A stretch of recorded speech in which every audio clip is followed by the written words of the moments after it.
নমস্কার, সিম্পল রেসিপিজে সবাই স্বাগত। আজ আপনাদের সাথে শেয়ার করব আমার মায়ের কাছ থেকে শেখা চন্দন কাঠ পিঠের রেসিপি। তো চলুন শুরু করি। চন্দন কাঠ পিঠে বানানোর জন্য নিয়েছি 250 গ্রাম গোবিন্দভোগ চাল। চালটাকে জল বদলে বদলে ধুয়ে নেব। ধোয়া হয়ে গেলে আধ ঘন্টা ভিজিয়ে রেখে দেবো।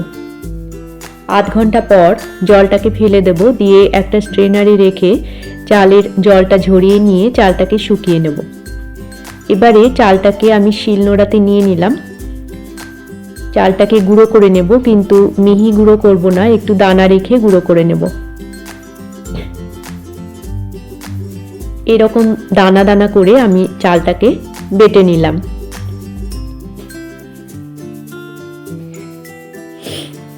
সমস্ত চালটা আমি এইভাবে বেটে নিলাম। গ্যাসে কড়াইতে অল্প জল দিয়ে দিলাম। এবারে এর মধ্যে দিয়ে দেব 1.5 লিটার ফুল ক্রিম দুধ।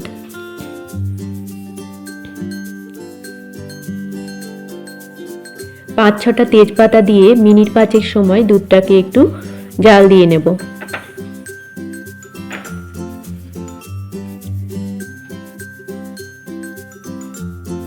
দুটো থালাতে ঘি ব্রাশ করে নিলাম।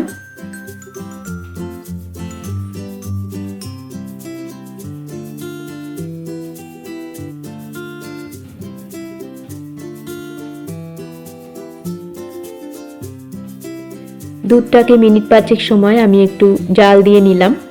এবারে তেজপাতাগুলোকে আমি ফেলে দেব।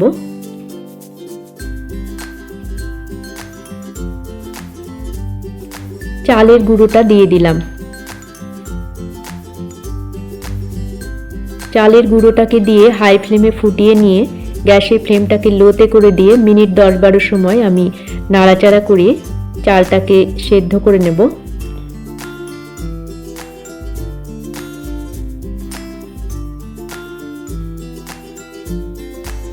10-12 মিনিট পর চালটা নরম হয়ে গেছে। এবারে এর মধ্যে দিয়ে দেব একটা কুড়িয়ে নেওয়া নারকেল কোড়াটাকে দিয়ে মিনিট 2-3 সময় নাড়াচাড়া করে নেব।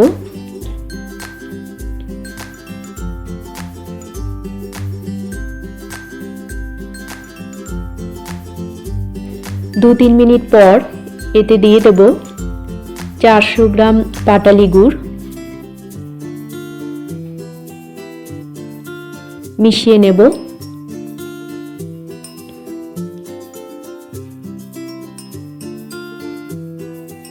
পাটালি গুড় দেওয়ার পর এর টেক্সচার অনেকটাই পাতলা হয়ে আসবে।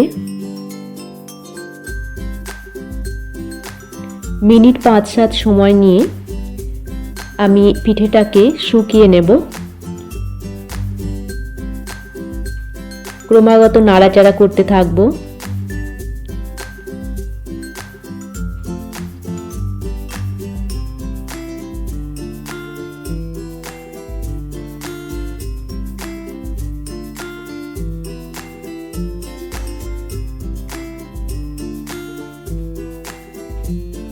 পিঠেটাকে একদম শুকিয়ে নিলাম। নিয়ে গ্যাসটা অফ করে দেব। হাফ টেবিল স্পুন ছোট এলাচের গুঁড়ো দিয়ে মিশিয়ে নিলাম। তৈরি হয়ে গেল চন্দন কাঠ পিঠে। পিঠেটাকে আমি থালাতে নিয়ে নেব। এবার থালার উপরে ছড়িয়ে দিয়ে ভালো করে আমি ওপরটা সমান করে দেব।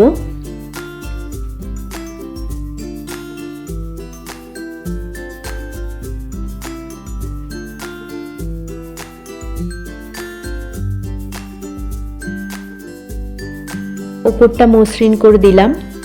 এবারে বাকি যেটুকু পিঠে ছিল আমি অন্য থালাতে নিয়ে নিলাম।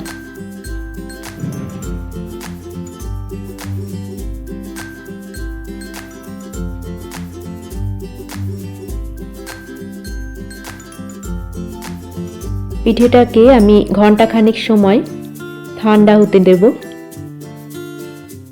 ঘন্টাখানেক পর ছুরি দিয়ে পিঠেটাকে আমি কেটে নেব বরফির আকারে।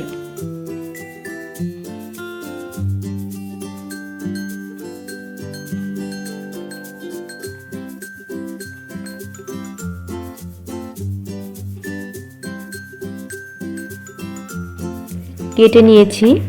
এবারে একটা একটা করে পিঠে আমি বের করে নেব।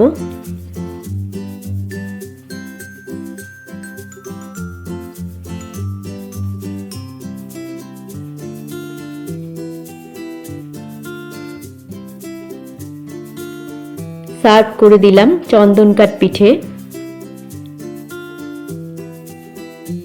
আমার মায়ের কাছে শেখা রেসিপি ভালো লাগলে আপনারাও এইভাবে বাড়িতে বানিয়ে দেখতে পারেন। আশা করি আপনাদেরও ভালো লাগবে। সবাইকে ভালো থাকার শুভেচ্ছা জানিয়ে আজকের মতো এই পর্যন্তই। দেখা হচ্ছে পরবর্তী পর্বে। ধন্যবাদ।